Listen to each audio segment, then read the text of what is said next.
Putain,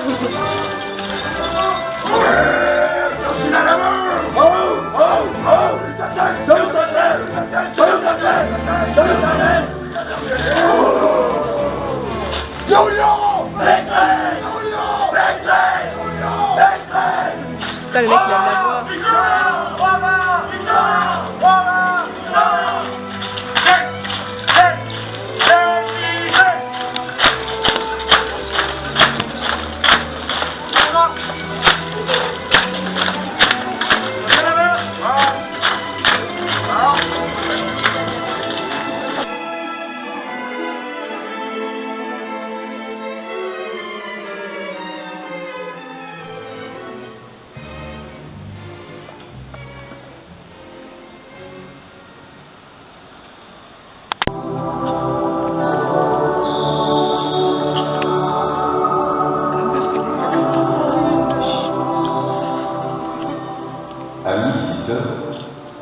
Vous avez devant vous les terres de Julien.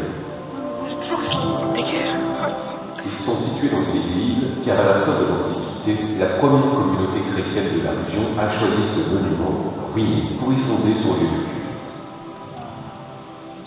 Les bains publics jouaient un grand rôle dans la vie quotidienne des Romains. On venait s'y flâner sous les portiques, rencontrer des amis, pratiquer le sport ou des activités culturelles et bien sûr se baigner.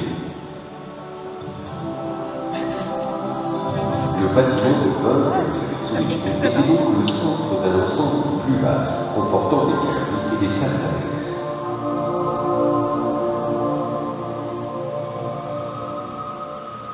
Pendant cette visite, nous devons faire abstraction de l'église elle-même, reconstruite en 1878. Pour bien se repérer, on remarquera seulement que le mur de gauche de l'église repose sur le mur romain des cercles,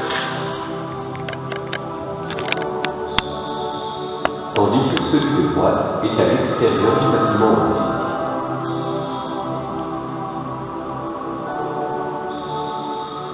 On pénétrait dans le bain par une porte percée dans le mur qui est à notre droite. Cette ouverture fut touchée plus tard lors de transformations froides externes, mais comme les Romains, nous ne nous arrêtons pas dans cette pièce que l'on n'utilisait qu'à la fin du parcours.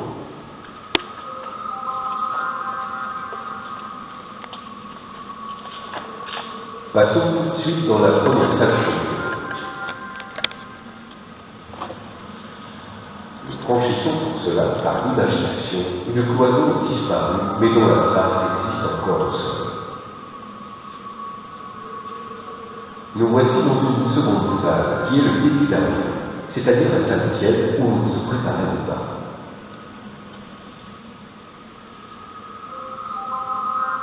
Elle sert de transition entre la partie froide et les salles chaudes du bâtiment.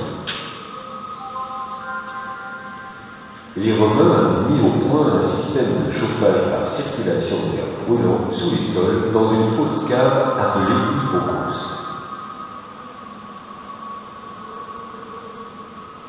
Examinons donc la salle tiède. Nous constatons qu'une sorte de couloir est creusé le long des murs. C'est l'hypocous. Il n'occupe ici que la périphérie de la pièce et non toute sa surface, car on voulait obtenir une température douce. Ce couloir de chaleur était couvert par une dalle de mortier. La dalle s'est effondrée avec le temps, mais il en subsiste un tout petit élément en place, dans un angle, au fond de la pièce. La dalle était soutenue par des rangées de colonnettes en briques dont on voit les aspects de l'île.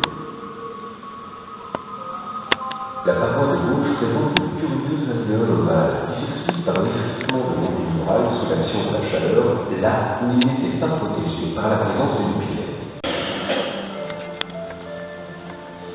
Plus tard, cette partie fut remblayée et couverte par un balai.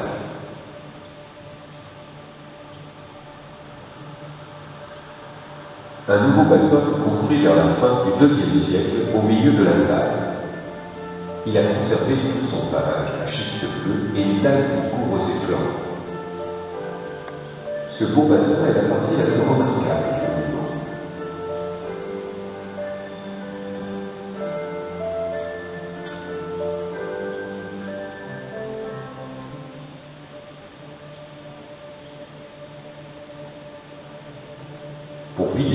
on avait ménagé une canalisation en briques avant de trouver la piscine primitive.